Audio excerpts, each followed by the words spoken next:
Well, first of all, thank you to Guy and Sam for organizing, and thank you all for coming. I hope everyone's doing well. Good. I'm going to speak about some joint work with students at Stanford. Caleb Cook is my PhD student. Carmen Strassley, she's an undergraduate who's staying on as a PhD student this fall. And I timed my talk before coming here. It's 40 minutes long. I have a 45-minute slot, so please slow me down and ask questions. It would be great if this is interactive. It's a topic I'm very excited about, so please ask me lots of questions along the way. Okay. Let's get started. So this is about a very basic algorithmic problem that we're all familiar with. We're trying to convert data, labeled data, into its decision tree representation. Okay, there are many formulations of this problem. We'll consider one specific one. And another thing to mention is that for simplicity, I'm going to focus on binary features, the simplest setting of binary features and binary labels. But of course, the problem is well defined over all sorts of feature spaces and all sorts of label spaces. Okay, so this is really a computer science classic. It's been well studied for many, many years. Okay, so decision trees are going to be the star of this talk. Let me spend one quick slide motivating them. They're central in both theory and practice. In practice, they're perhaps the most canonical example of an interpretable model. The thing explains itself, right? Why did you label this input 1? Well, it's because x7 was 1, x11 was 0, and x2 was 0. That's why I labeled it 1. Okay? It's also extremely fast to evaluate. How do you, with the decision tree in hand, you drop the input down the decision tree, and the time scales with the depth of the decision tree, which can be exponentially smaller than its overall size. In this talk, we're going to focus on just learning a single decision tree, but I just want to mention that a single decision tree is also at the heart of powerful ensemble methods that take into account many, many decision trees, such as random forest and XGBoost, that perform very well in practice. Okay, well, theorists here, so let me not spend too much time on practice. In theory, it's one of the most well-studied problems in learning theory, going back to the earliest days of pack learning. And in fact, in this talk, we're going to revisit some of the earliest results in pack learning. As a complexity theorist, I'm especially excited about this problem because it sits right at the boundary of our understanding of efficient computation. For many versions of the problem, it's unclear which way it will fall, and we learn a lot by studying this problem. As we'll see in this talk, there's a lot to do, both in terms of upper bounds and also lower bounds. So it kind of falls into that sweet spot. Okay, so that's one slide of motivation. Let me try to define the problem more precisely. We're interested in growing small decision trees of optimal size. So when I say that decision trees are fast to evaluate, what I really mean is small decision trees are fast to evaluate. When I say that decision trees are interpretable, what I really mean is small decision trees are interpretable. There are many ways of formalizing this problem. We'll consider one of the most well-studied ones, the pack model. So many of us are familiar with this. What is the model? We're given labeled examples, x, f of x, where I promise you the target is not too complicated. It's a size S decision tree, and x is drawn from some distribution over the domain. And your goal is to output a size S decision tree. We are interested in optimal decision trees here, call it H, such that you get good accuracy with respect to D. Okay, so in pictures, f, which is in dotted lines because you do not know what it is, you're given some data about it, x, f of x, and your goal is to construct a hypothesis H that faithfully represents f. And in the language of learning theory, it is simply the problem of properly pack learning decision trees. Okay, to answer the question that's on all your minds, we can, of course, also consider the problem where the output decision tree can have larger size than that of the optimal decision tree. I'll speak about that a few times throughout this talk, but for this slide, let's just focus on the strictest setting where the target is size S, and your hypothesis has to be size S as well. Okay, good. So what's known about this problem? Again, there are many variants of this problem, many, many interesting algorithms, but for the version I've stated, that's just one algorithm. We only have one bullet in the gun, and it's not so much of an algorithm either. Draw a bunch of data, use essentially brute force, and fit it perfectly. Okay? So what's the algorithm? Well, draw a bunch of data, S log n. If it's an n variable size S decision tree, not too important. This is dictated by the VC dimension of the class. And find a size S decision tree that fits this data perfectly. And using generalization bounds, you can argue that this satisfies the pack guarantee. How do you find a size S decision tree hypothesis that fits a data set perfectly? Well, it's not too hard to write a dynamic program that does so. So this has been discovered many times. Given a data set labeled by an n variable size S decision tree, you can write a dynamic program that runs in time 2 to the n and returns a size S decision tree that fits the data set perfectly. Okay, so this algorithm is sample efficient, S log n, we're happy about that, but it's time inefficient. It's essentially brute force. I guess truly brute force would be to cycle through all decision trees of size S, which would be something like 2 to the n to the s. So we're doing better than brute force, but still very much time inefficient. Okay, so this is the one algorithm we have to solve the problem, and the focus of this talk, the focus of a lot of prior work is that can you do better? Is this algorithm optimal? Can you beat the 2 to the n runtime? So far, so good? Questions? In some sense, we have known the answer for almost 40 years by now. This is one of the earliest negative results in learning theory, a paper of Pitt Valiant, which sort of started off this line of work on the hardness of learning, showed that properly packed learning decision trees is NP-hard. So what does that mean? It means that if you believe that SAT requires exponential time, which many of us believe, then you shouldn't hope to do better than exponential time for this problem.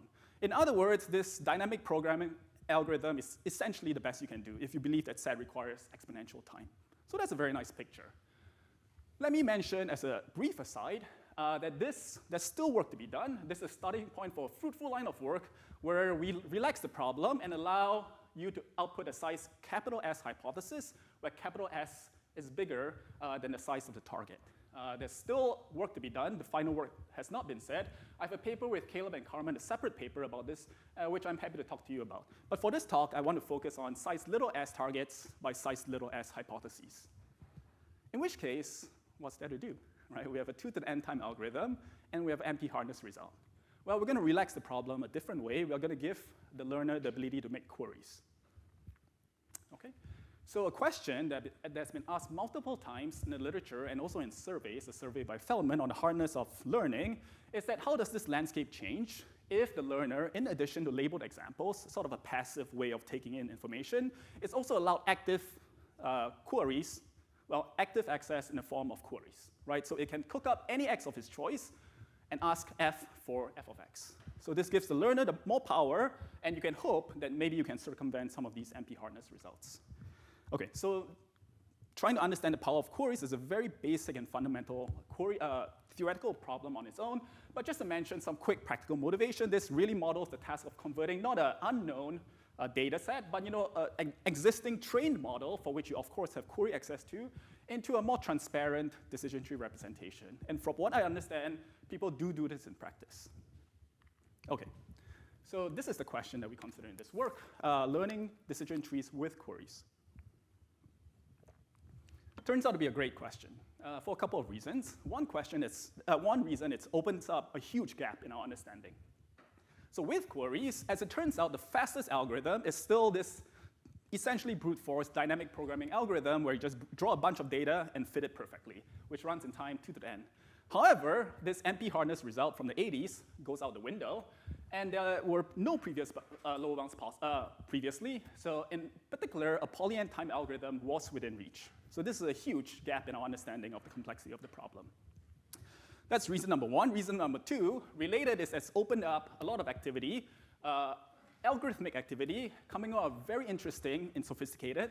This dynamic programming algorithm, to be honest, is not the most interesting algorithm and certainly not efficient. But as we'll see on the next slide, there are many interesting and sophisticated query algorithms that almost solve the problem. Okay, so what do I mean by almost solving the problem? Yes? Very good. The statistical complexity is well understood. It's simply the VC dimension S log n. Yeah, so it's all about time complexity. Excellent question. So this is a talk about time complexity. Good. Okay, so what are some of these? Please ask, great question, and please ask questions. Throughout, as I said, I have 5 extra minutes. Good, so what are some of these interesting and sophisticated algorithms? Well, if you're learning a decision tree target with fast query algorithms that do the following, that are not quite proper, but are almost proper, in that they output hypotheses that are not as simple and easy to read as a decision tree, but they're slightly more complicated. There's so-called DNF formulas, which are slightly more complicated than decision trees, small depth circuits, polynomials, so on and so forth. Okay, so that's one class of work giving fast query algorithms, and all these algorithms crucially rely on queries. That's one class of algorithms that almost solve the problem. Another class of algorithms, they are proper, they do output a decision tree, but they rely heavily on distributional assumptions. In particular, assuming that the distribution is uniform. So with a few students, including Jane, who's here at MIT, advised by Ronit, we came up with an algorithm that ran in almost polynomial time, n to the log n, but it relied crucially on the fact that the distribution is uniform. I've given that talk a few times, including here at MIT, and the question I get the most often is, can this extend beyond the uniform distribution? Okay, so here we see 2 classes of algorithms that almost solve the problem, And you can view this as evidence in favor that a proper algorithm that works for all distributions may be within striking distance. That brings us to our result, which is a counterpoint to these research progress of the years. We settled the problem, and we show that it's actually, in fact, NP-hard, even for query learners. So in particular, if you believe that SAT requires exponential time, which some of us believe, then so does this problem, and there's not much more you can do than this brute force dynamic programming algorithm. Okay, so let me state the result formally before diving into the main part of the talk. So here's what it says. What else can it say, right? If you can solve the learning problem, you can solve SAT, right? But let me read it out anyway. So suppose you can solve the learning problem. What do you mean? You have an algorithm that you're given query access to an n variable size S decision tree, which is not too large, it's linear size. You're given some information about D in the form of IID draws from D. So the classic pack setting with queries. And suppose you run in time T of n, and you output a size S decision tree that achieves error 99% under D, then you can solve SAT. In time, poly T of n squared. So here we see that there's a slight blow up in the input length, and there's some overhead in our reduction, but don't worry about that. The bottom line is if T of n is poly in n, then poly of T of n squared is also poly in n. If T of n is sub-exponential, 2 to the n to the little of 1, then this poly T of n squared is also 2 to the n to the little of 1. So in particular, if you do not believe that SAT can be solved in poly time, or you do not believe that SAT can be solved in sub-exponential time, then you believe the same thing about the learning problem. Okay, so let me make a few remarks, and I'll dive into the main part of the talk, a few technical remarks. One is that this adds to a very limited list of lower bounds of NP-hardness results for query learners, compared to many, many more for random examples learners, where you only receive random examples. In fact, we're only aware of one other example of query lower bounds, of query NP-hardness results, and this is due to Feldman resolving a long-standing open problem of Valiant on learning DNFs. So this is an incomparable result, and our techniques are entirely different. So this is really an area that's in need of new techniques. So that's one remark. The second is that we're able to rule out learners that, if you recall in the previous slide, the assumption was that learner achieved 99% accuracy. So we rule out learners that even allowed constant error, whereas previous existing lower bounds, even for the random example setting, required inverse polynomial error. So that's another thing. And finally, and we'll hear a lot about this throughout this talk, is we bridge a new connection to a separate problem, not related to learning. We strengthen existing, and we also use this strengthening crucially for a different, well-studied, and I claim very natural problem, decision tree minimization. I'll define it in a second, but I think we can all guess what it means. Okay, so that's a few remarks, and that sort of wraps up the start of the talk. Let me dive into the outline. So here's the outline if I had an hour, but I do not have an hour. I would have told you about previous examples for random example learners, and why it's crucially limited to the setting of random examples, and why it doesn't extend to the setting of queries. I do not have an hour, so I'm going to skip this part. Instead, I'll dive right into our approach. In particular, I'd like to highlight this notion of hardness distillation. We made up this name, but it's sort of a connection between decision tree minimization, which again, to be defined, and the hardness of learning. And I hope that it's just one instantiation of a deeper, broader connection between minimization problems on one hand, which is very well studied, and learning problems on the other hand, which is also very well studied. And I'll wrap up with some open problems and future directions. But here's a good spot for questions. Okay, again, we have plenty of time, so maybe I should slow down a little bit, but also please help me by slowing me down. Okay, let's dive in. So the overview of our approach, we study two problems. One on the right is the one I've defined, the hardness of learning decision tree with queries. And a second one, which I've not defined, but it's very easy to define, the hardness of decision tree minimization. And we connect them via a process we call hardness distillation. We do this specifically for decision trees in this talk, but not to belabor the point, I really believe that there are deeper connections going on here between minimization problems and learning problems. So what is decision tree minimization? Is exactly what you guess it is. It's not a learning task. I give you the target, so there's nothing to learn. Here's a decision tree. Please minimize it for me. Okay? And via a process we call hardness distillation, we would like it to relate it to a problem that we actually care about in this talk, which is that we are given queries to a decision tree, so we do not see it, and we would like to output a small, high-accuracy decision tree. Okay, two very basic and natural problems. So first of all, how are they related? Is one harder than the other? I guess they're incomparable, right? On the right, you're given less access to the target. You're only given queries, you do not get to see it. On the other hand, I'm also asking less of you. You're only expected to output a high accuracy decision tree rather than one that is completely agrees with the given decision tree. So they're incomparable, and one thing we do in this talk is to study a unifying problem that implies lower bounds for both of them. Okay, so let's go into more details about our approach. So it's a three-step game plan. We'll consider three problems. They're going to get algorithmically easier and easier and easier. Therefore, the task of proving a lower bound is going to get harder and harder and harder. And if we accomplish step 3, we'll realize that we have lower bounds for both decision tree minimization and also for learning. Okay, so step 1 is decision tree minimization. Just to state it, I give you a decision tree right in front of you. And please output a small equivalent decision tree T prime. And just to be very clear about it, since this is important, when I say equivalent, I mean that T prime agrees with T on every single one of the 2 to the n possible inputs. Okay, that's the decision tree minimization. Yes?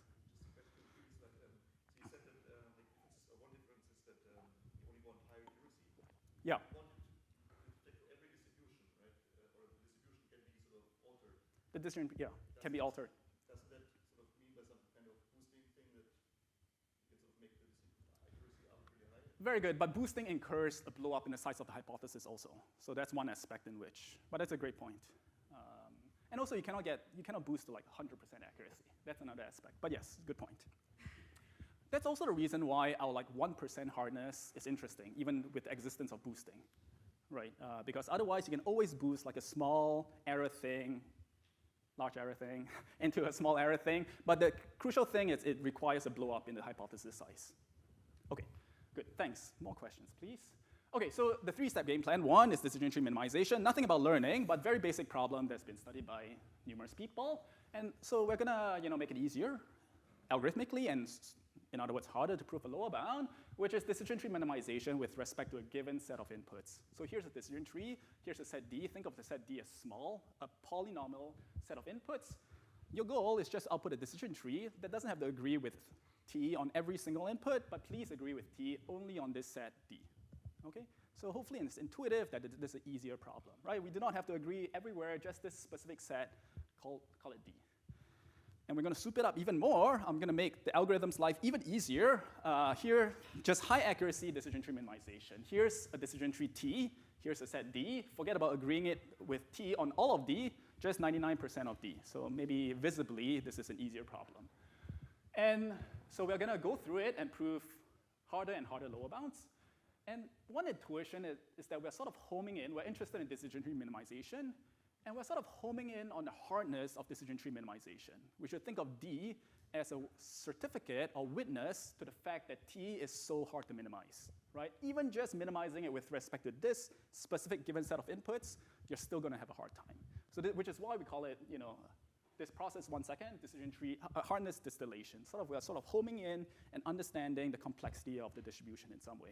Yeah, question? Oh yeah, so just to make sure, like as a sanity check, the reason why you can even hope to do something like this is if you replace instead of 99% of D with like 99% of the full set, then this would violate like your upper bounds for uniform distribution, right? But somehow True fact. The fact that you're using a distribution that's only on a polynomial basis. True fact. Very good point. Yeah, thank you. Yes, absolutely. Yeah. So this D, it'll be very interesting / impossible to prove lower bounds against uniform distribution learning for reasons, well, I've already mentioned it, but I'll come back to that later.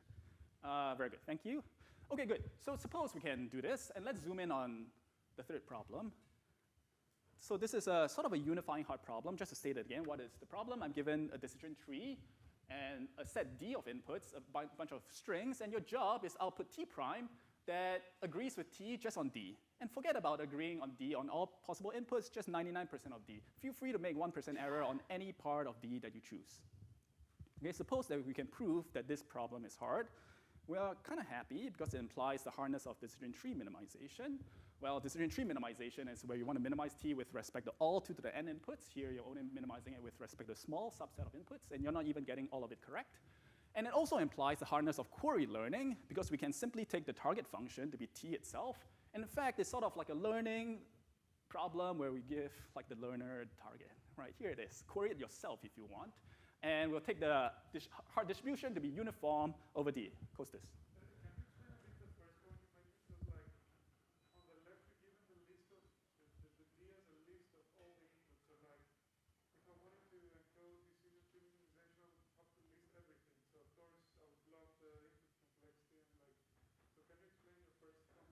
Very good. It's Kostas. So you're asking why hardness for 2 implies hardness for 1. Okay, so that's actually not 100% correct. Let me be slightly more precise. I promise you that T has a size S decision tree. It's not represented by size S decision tree, but please output a size S decision tree. All right, that's problem number 1. Problem number 2, here's T. I promise you that T can be represented by a size S decision tree.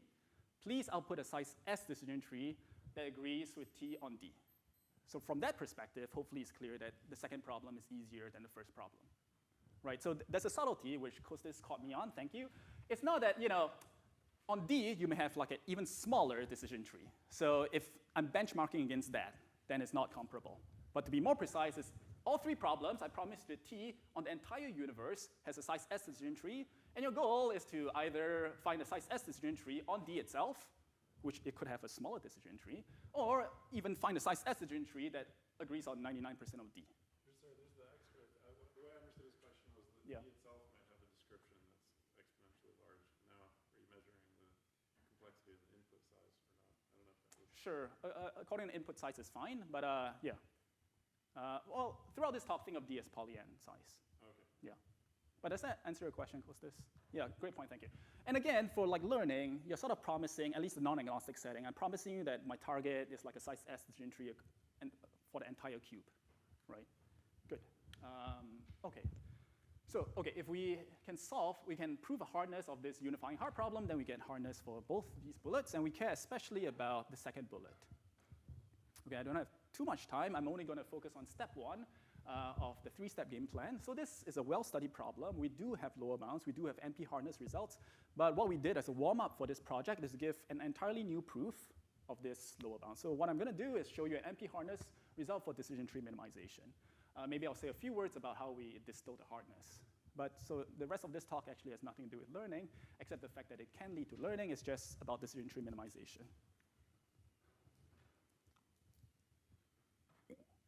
Okay, what are we going to do? Well, what else can we do? We reduce from a NP hard problem. For us, it will be vertex cover. It's one that we're all familiar with, but just to be sure, we're on the same page, we're given a graph. The goal is find a small set of vertices, colored in red here, that covers all edges. If I didn't botch it, these 3 red vertices cover all edges, and you want as small a set as possible. It's one of the first NP complete problems in CARP's list of 21. It's not just NP complete, it's even NP hard even to approximate, and not just that, even to approximate even on constant degree graphs. We actually crucially rely on this second bullet, even though in this talk I'm going to get to that much detail. But our proof crucially relies on the fact that it's hard to approximate even for constant degree graphs. Okay, so we're going to do a reduction. So we're given a vertex cover instance. We hope to solve this vertex cover instance. And we're going to transform it into a decision tree minimization problem such that if you solve the decision tree minimization problem, I can somehow infer from it a solution to my decision tree minimization. Okay, so we're given an n-vertex graph G. Our goal in life is to solve vertex cover. I'm going to define the decision tree minimization problem. First of all, I'm going to define a function, call it isEdge, that takes, for n-vertex graph, it takes in n bits, and it's defined as follows. Well, it's an edge if and only if the input, I'm going to clarify this in a second, and if input as a list of vector, as a vector, specifies exactly an edge in G. So what do I mean? So this vector V is an n-bit string, which I'll view as specifying the absence or presence of each of the n vertices. Yes, yes, no, no, yes, yes, no. And I'll output 1 if and only if, first of all, 2 things light up, and those two things specify exactly an edge. Okay, so I'll only light up if my vector of V's is of this form, where it lights up in the 3rd and 5th coordinate, and V3, V5 is an edge in G. So in particular, this function is only going to output 1 on Hamming weight 2 inputs. And in fact, it's only going to output 1 on a subset of Hamming weight 2 inputs. Okay, you can feel free to output 0 on any string that's not Hamming weight 2. Okay, I should have said, this is a first attempt, but it'll give you most of the ideas. We'll try it, and we'll get stuck, and we'll see why we get stuck. But this is just a first attempt. Okay, that's the hard target function, and what's the game plan? The game plan is, somehow that if the decision tree complexity of isEdge reflects the vertex cover complexity of G. So in particular, if G has a small vertex cover, then isEdge requires a small its edge has a small decision tree. If G requires large vertex covers, then the hope is that its edge requires large decision trees. That'll be nice.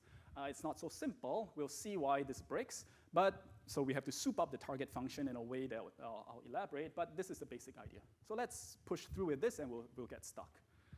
OK, questions? Bless you. Good. So here's the function. Let's do the small case and the large case. So the small case is when G has a small vertex cover, we hope that its edge has a small decision tree. I should have said, what goes wrong here? Our small is not going to be small enough, and our large is not going to be large enough. Okay, just as a side note, but we'll see that. Okay, so we hope that its edge has a small decision tree. Well, okay, how do we build a decision tree for this its edge function? And I give you the extra information that there's a small vertex cover. Why is that like sort of a cheat code? Let me make obvious observations. Well, if V3, V5 is an edge in G, then one of the endpoints must be in the vertex cover. That's the definition of a vertex cover. But how does this give you a decision tree? Again, it may be helpful to think of decision trees as query algorithms. Oh, what is V3? Yes or no? Oh, what is V5? Yes or no? And so on and so forth. So what's the query algorithm? Given this observation and given the promise there's a very small vertex cover that hits all edges? Well, the vertex cover is sort of like a cheat code. The first thing I'm going to do is I'm going to query all the variables in the vertex cover. If nothing lights up, I know I'm done. I output 0. Right? If you're an edge, one of the things must light up. If you light up, if you're present, the other thing that lights up must be one of the neighbors. Right? I'm looking for the presence of one specific edge in G. So if anything lights up, I'm kind of excited. I query all the neighbors of that vertex. If one of the neighbors is present, I'm in very good shape. I have 2 ones. I just have to make sure that everything else is a 0. Right? I just check that all other vertices are absent. So as we see here, I'm checking for 2 presence and n minus 2 absence. So in particular, I'm checking for a subset of the strings of having weight 2. Okay, so this is the query algorithm, which is, you can see this query algorithm gets faster and faster the smaller the vertex cover is. And we'll bound exactly the query complexity of this query algorithm, or in other words, the size of this decision tree.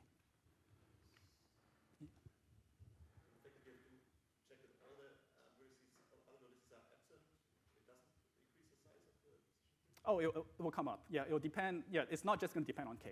So let's bound the size of the decision tree. It'll have some k's in there. It'll have n, and it'll have m. It's not going to be order k. We'll come to that. So the behaviors to avoid depends on the number of edges as opposed to number of... There will be a dependence on number of edges as well. Yeah, we'll see. As a side note, this is why we need the fact that it's hard for constant degree graphs. So the vertex cover size is actually linearly related to number of edges.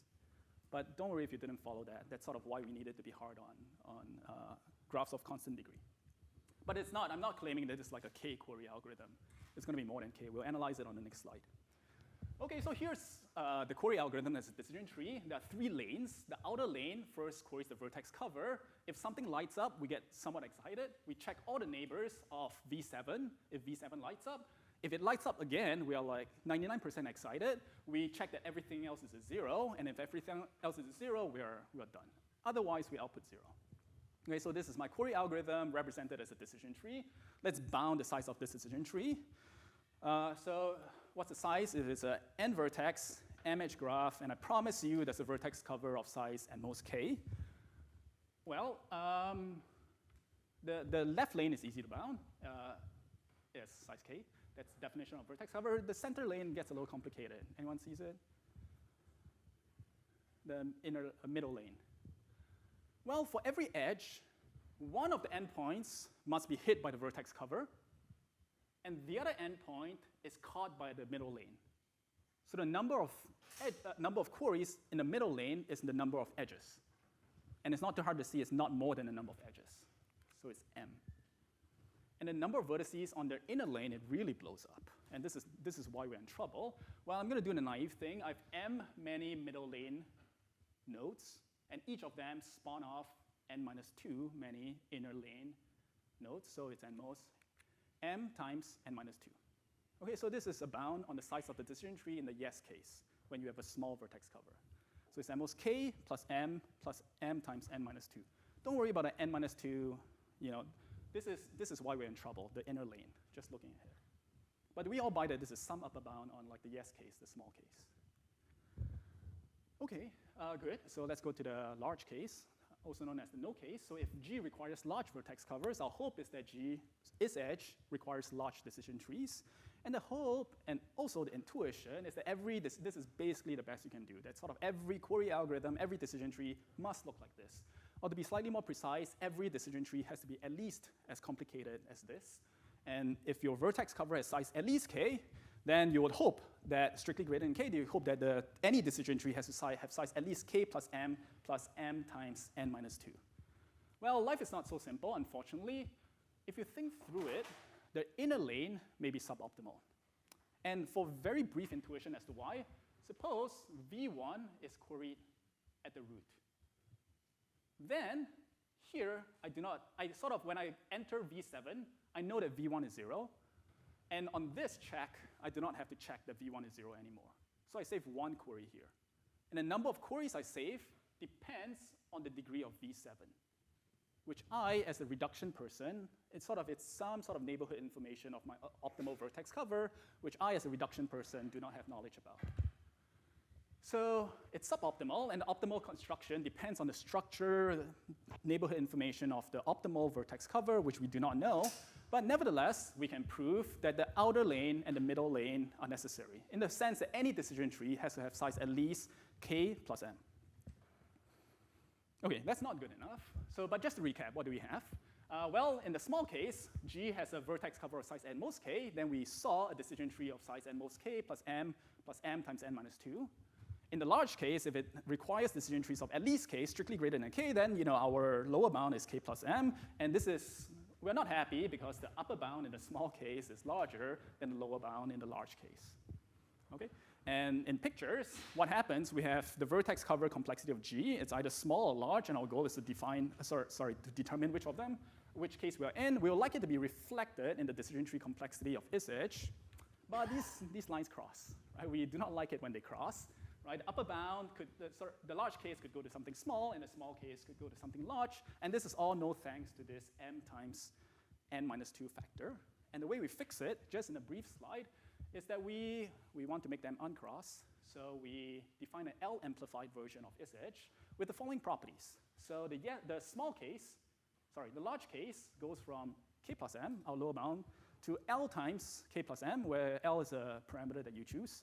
This seems simple enough. We can all imagine various ways of doing this. Maybe split every variable into parity of log L variables. That will work, right? You'll blow up the decision tree size by a factor of L. But the problem with approaches like this is that also blows up this upper bound of k plus mn minus 2 by a factor of L. So you have done nothing. You have gone from something that crossed to something that crossed. To make it uncross, we have to carefully define this L-amplified version so that it only hits the k plus m factor, and it doesn't hit this extra factor that's making us sad. So if we are able to do this by choosing L large enough so that the mn minus 2 factor is negligible, we can finally make these two lines uncross. I do not have time to go through why we can define such a thing, but very briefly, k plus m comes from the fact that we're searching for ones. Right? The k comes from a vertex cover. The m comes from searching for the other endpoint of vertex cover. This extra m times n minus 2 comes from searching for zeros, right? Checking that everything else is 0. So with that in mind, you can sort of design a variant of its edge that only blows up the fact that you're searching for ones and doesn't blow up the fact that you're searching for zeros. And hence, the new function, the upper bound only blows up this k plus m factor and leaves this m times n minus 2 factor alone. Okay, so that's briefly how we fix this issue. But just to recap, intermediate milestone is that we can give hardness for this natural problem. Doesn't have anything to do with learning, but in our paper, we soup it up so that it also implies hardness of learning, which is that decision tree minimization is NP-hard. Given a decision tree T, the task is to output a minimal equivalent decision tree. As a side note, just in case you're interested, we also know that vertex cover is not just hard, but it's also hard to 1.1 approximate. And this is not a black box thing, but if you look through our reduction, it preserves this aspect of things. So we also get the fact that decision tree minimization is also hard to 1.1 approximate. Okay, that about wraps up my talk. As I said, I think I still have 7 or 8 minutes, but I'm not going to take them all. But let me briefly recap and conclude with some open problems. So what we have proved is the hardness of the following problem. I give you a decision tree.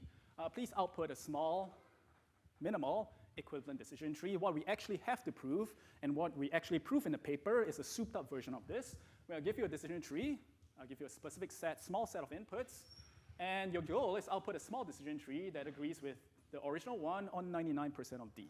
And as we argued, it's not too hard to see that this implies a query lower bound. Good. Again, in the learning problem where you give the learner the target itself, right? Here's the target, query it as much as you want, look at it. It's even in the form of a decision tree, but your goal is output like a small equivalent decision tree. Okay, so let me wrap up with a few future directions I'm especially excited about, and I'll sort of do it in tandem with a recap. So the first thing is, well, maybe the first thing on your mind is we're dealing with a very strict algorithmic problem, but I guess you got to start somewhere. So in this talk, we have a size S target, and I'm insisting that you output a size S decision tree hypothesis, and we prove hardness for it. So the most natural problem is to sort of relax the task and construct maybe a hypothesis of any size. Of course, there are a million things in between that you can do. How about 2S? How about 10S? How about S squared? So on and so forth. So what's known about each of these problems? So above the line is a recap of this talk. The best known algorithm is to draw a bunch of data, use dynamic programming, fit it perfectly, output the size of, output the thing that you fit, and then apply learning theory 101. So it has been known since the 80s, the optimality of this algorithm for random example learners, where the learner just takes in passive examples, xf of x. It was known to be NP-hard, and in this work, we showed optimality of even query learners. So we can then move on to the easier task if you want to circumvent this lower bound of this work. Here's a size S decision tree. Output a hypothesis of any size. Of course, the size of your hypothesis is at most your runtime, so that's one trivial bound on the size of your hypothesis. But other than that, I do not insist that your hypothesis has to be smaller than your runtime. So there's a different problem. What's known? Something very interesting happens. The landscape changes dramatically. Another classic algorithm of Ehrenfreund and Hausler shows that it becomes quasi-polynomial time. Throughout all of this, maybe think of S as poly-n. The best known algorithm, again, for almost 30 years, more than 30 years, is n to the log S time. And the optimality for random example learners was studied in a previous paper by the same co-authors, Caleb and Carmen, appearing in SOTA this year. We showed under some complexity theoretic conjecture that this is the best thing you can do for random example learners. So the obvious thing is to do the same for query learners. So that's one open problem. And I just have one more to close things out of a different flavor.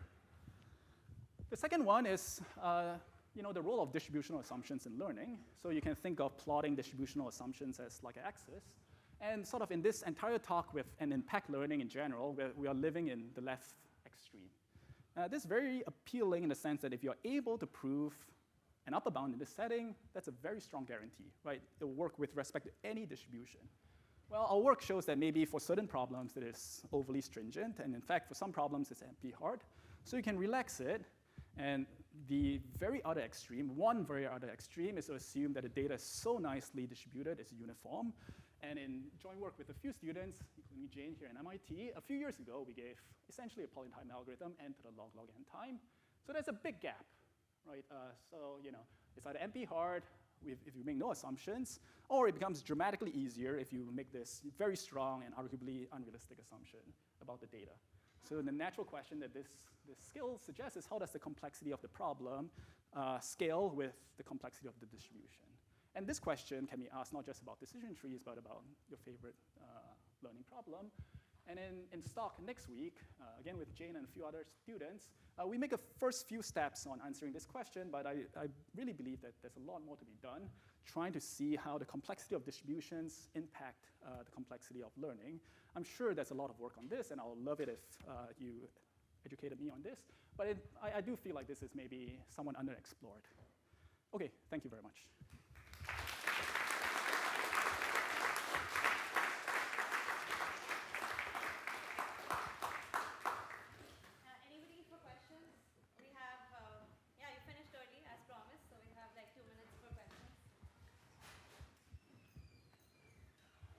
Yes. So the question is what happens if you change 99% to say like 51%, like just over dividing? Excellent question. We're working on it as we speak, but we have nothing yet. Yes, great question. Okay. Our thing only holds for 99%. I'm not even sure. I think it may be 99.9%. But yes, some small constant. Okay, but yeah. But like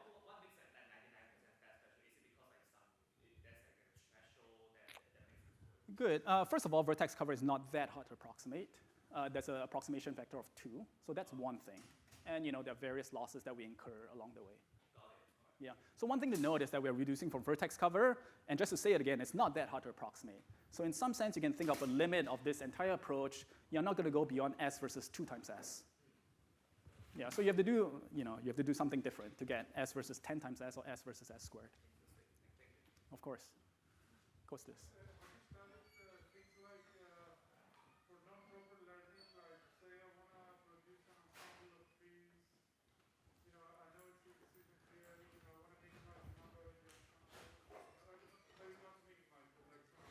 That'll be wonderful. Do you mean some sort of like majority of decision trees?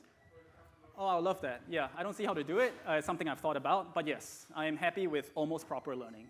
Yeah, I'm happy to learn anything about any aspect of this problem. Yes, new algorithms by relaxing the problem, new lower bounds by strengthening the problem. Yeah, but I think that's very, very natural. Just to add, like a decision tree is sort of like a tree. I'll also be interested in hypotheses that are a graph, a so-called branching program. I think that's very natural, right? A lot of what happens with the decision tree, just to say the obvious, is the size kind of explodes as you go along. So one thing I'm especially interested in is, can you sort of reuse computation, right? I'll be thrilled if you can learn decision trees with a branching program hypothesis, which is also very interpretable, right? And so that's just to add on to Costas' remark, which, just to be sure everyone heard, is like learning a decision tree with like majority of many decision trees, which is something that people do in practice a lot. This is exactly what a random forest is and stuff like that. Yeah. We'll take one more question while Sophie, you can Sarah. Is there any like interesting testing version of this? So instead of Excellent question. So in fact, we in fact prove a lower bound against testing. And our lower bound against testing implies a lower bound against learning. Thanks, great question. Yeah. Okay, I'll ask one last question. Yes. Have you looked at the smooth setting and all the smooth? Okay, so here's a question for you. Maybe we should take this offline, but how do we smooth, I know of smooth analysis for the uniform distribution, but for like distribution-free pack learning, what's the notion of smoothness? Yeah, I would say people have studied it a bit for like within the space of product distributions. Yes. I'm aware of that, but sort of for non-product distributions, I think it's very natural to ask whether our lower bounds extend to a smooth setting, but it's not a lower bound against uniform distribution learners, right? So is there anything on smooth versions of like distribution-free pack learning?